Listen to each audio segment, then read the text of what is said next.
Welcome into week 4 of Friday Night Football on 13 WREX. I'm Josh Schumann, joined by my partner Ethan Wiles, and we've got an exciting one to start it up as the Interstate 8 Conference begins play. That's right, Josh. It should be a good one as two teams off to undefeated starts, the Sycamore Spartans and the Rochelle Hubs, meet up in our game of the week. Friday Night Football's Game of the Week is brought to you in part by Feldco, Rockford's home renewal experts.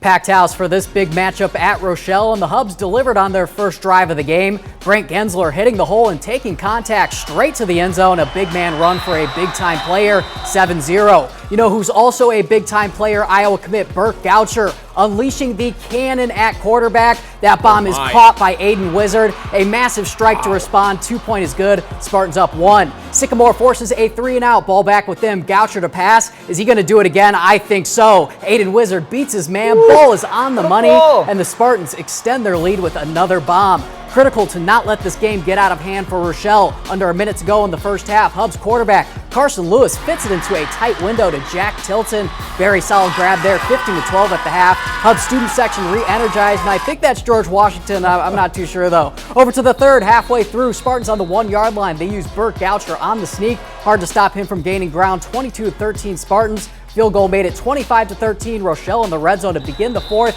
On fourth down, they cannot convert as Caden O'Donnell swatted that chance away. Sycamore rolls to 4-0 on the year, winning 25-19. Over in the Nick 10, a battle of unbeatens. Boylan taking on Belvedere North in Belvedere tonight. Good old Milt Brown Stadium on a beautiful Friday night, down 7. Blue Thunder ball. And off the pitch from Nicholas Tapia, it's Noah Rooney. Look at him turn on the Jets down the sideline and get to the end zone. Belvedere North ties things up at 7 later in the first. After a long drive, you know the Blue Thunder like to eat a lot of clock. They add another touchdown here in the first quarter. They go up 14-7. Take a look at this one, Josh. You know, it's a rarity we see a pass from Belvedere North, right? Well, Tapia lobs it up, and it's Nathan Alexander making this fantastic catch. Good enough to take another look at. Alexander uses his height to go over the defender. Belvedere North took control in the first quarter, and they never looked back. The Blue Thunder remain unbeaten. They win 34-20. Hononegah looking to keep pace atop the conference, taking on Guilford. The Indians start off strong. Hano QB Drew Shockley takes to the air, finding Braden Lane for the opening drive touchdown. Hano goes up 7-0, but they're not done yet. Later in the first, Shockley in at quarterback and actually in for the starting quarterback, Dominic Kelly, who was ruled out at the beginning of this game. Shockley goes with the ground game, handing it off to Curtis Smith, who drives his way just over the line to give the Indians a 2-score lead. The student section loving that on homecoming. You gotta love a good homecoming game and parade. I think they had a great one. And I think they like the Minions out there too, Josh. That's a great theme. Hononegah stays undefeated, stomping the Vikings 35-0. Sticking with the Nick 10, Belvedere taking on East tonight. Both teams, they're looking for that first win under that almost full moon tonight. Pick it up in the third quarter. Erabs down by 3, looking for the end zone. It's East Zaire Lee taking the rock, rumbles his way forward for the touchdown. East goes over Belvedere by 3. The battle goes into the fourth quarter now. East trying to put this one away, and it's going to be Twain Phillips pitching it to guess who? Zaire Lee for 6. Plus the 2-point conversion. East currently leads at 29-18 there in the fourth quarter. We're just getting started here on Friday Night Football. Still to come, we head to the Big Northern and check in with some of these smaller schools. That's up next when F&F returns after the break. Watching Friday Night Football on Channel 13. Let's go, Miles.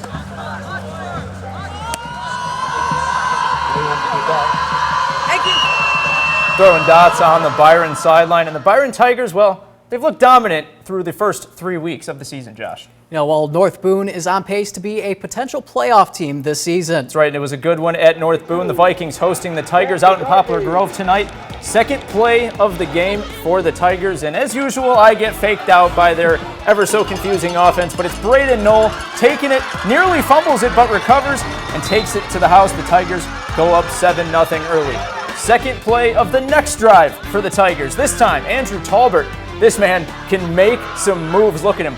Getting to the outside and getting to the pylon. It's 14-0 Byron. The offense, though, they weren't the only ones putting on a show tonight. North Boone's Eli Bryan hit as he throws, knocked in the air a few times before Braden Knoll, getting back in the highlight reel, comes up with the pick. All Byron in this one. They win it 71-6. Smelling a state championship run again from them. In the NUIC, Dupec taking on Morrison in Pecatonica. Early in this one, the fumble bug biting Dupec during their first possession, but they managed to recover as the drive stalls out. Fast forward to the next drive. Wide receiver Jackson Diedrich trucks over a Mustang. Next play, Morrison Reevy Reynolds takes down quarterback Cooper Hoffman as neither side finding much ground early in this one, but a big run from the Rivermen's Justin Anderson sets them up in Mustang territory, and they punch it in 8-0 Dupec. Mustangs unable to get anything going as Dupec gets deep in their territory. As Cooper Hoffman rolls out to his left, finding J.J. Weidman for 6. The Rivermen with another dominant win, 30-0.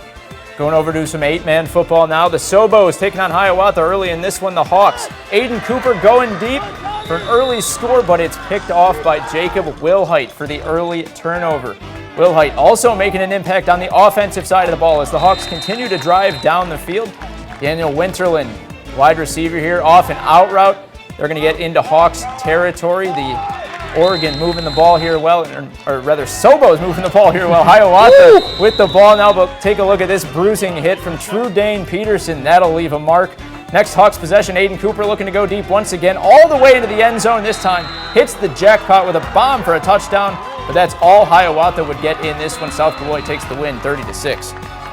Then staying in the NUIC, Forreston and Eastland Pearl City renewing their rivalry. This one in Pearl City, EPC ending the third quarter 20-8 against Forreston. Jacob Runkle from EPC intercepting the Forreston pass, gaining some yardage and giving the home team a chance to score again. Draven Zaire getting knocked out by Forreston's Connor Polich, making the touchdown no good, but is followed up by an EPC touchdown, making it 26-8. A little later, Forreston's Dane Setterson moving the score up 28-14. EPC's Peyton Sears wide open for a touchdown. Final score here, 28-16. EPC wins.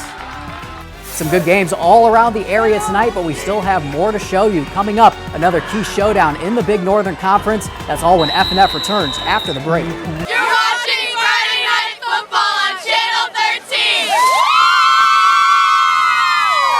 13. Dixon is on a collision course with Byron as the only remaining unbeaten team in the Big Northern.